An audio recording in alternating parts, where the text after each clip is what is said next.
So what is the photoelectric effect? So this is one of the questions that I've received today, and I'm going to break it down for you.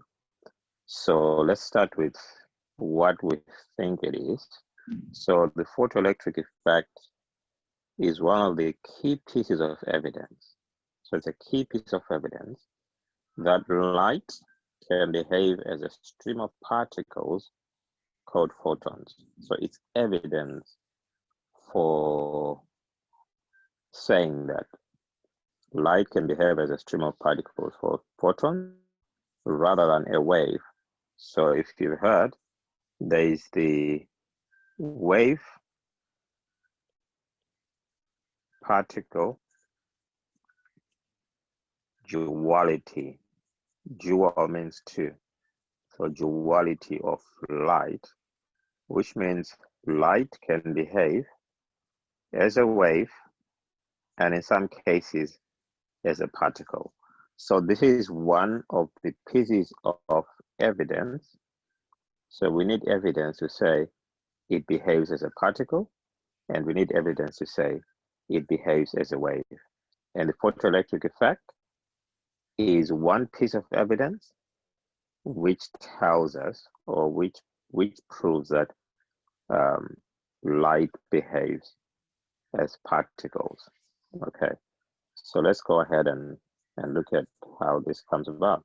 So if light is behaving as a wave, then the emission of electrons would behave very differently. So there is emission of electrons when light, the word photoelectric effect itself comes from the word photo, which means light, and electric, which means something to do with electrons. So electrons are being emitted from the surface of a metal. So let's look at this example. So here we've got this metal, okay? So if energy is delivered by a photon, and that's the energy delivered by a photon, if it is delivered, then what it's going to do is some of the energy that it delivers is issued or is used to get the electron to surface B. So this is surface B. We need the electron to get to the surface. So it requires energy to do that. But what if some of the electrons are very close to the surface? Then it means they don't need that much energy. And some is used by the electron in escaping the surface. Okay, so first of all, you need to get the electron to the surface, and then you need to help it to escape. Then the remaining energy is used as kinetic energy of the electron.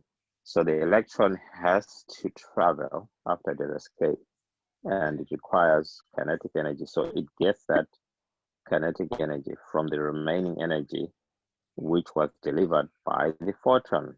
Okay, so we could simply say that energy from A is equal to the energy B, which is used to get the electron to the surface, plus energy C, which is used by the electron to escape the surface, plus the kinetic energy of the electron as it travels away. So A equals B plus C plus D. Okay, that's what that means there. But A is the energy of the photon, and the energy of the photon is given by the Planck's constant and the frequency, which is HF. And the Planck's constant is equal to 6.63 times 10 to the power minus 34. Okay, and C, which is the energy needed for the electron to escape the surface, this is known as the work function. It is the energy needed so that it can escape. Okay, and that is the work function so that it escapes the surface. So it is a constant for a given metal. For example, the work function for zinc is 4.24 electron volts, and that of cesium is 1.35 electron volts. So they are different. The work function is different depending on the metal, and it is a constant for that metal. And the symbol for the work function is W or phi, like that.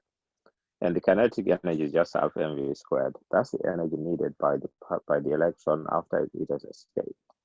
So we could say the energy supplied by the photon, which is HF, E equals HF, is equal to the energy to get the surface D plus the wave function plus the kinetic energy of the electron.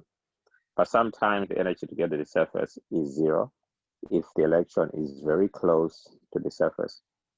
And so in that case, HF is W plus KE maximum. That's the maximum kinetic energy. HF equals W plus half mv squared. And one thing to note is that 1 electron volt is also a measure of energy, and it's 1.6 times 10 to the power minus 19 joules. So that's the amount of energy needed.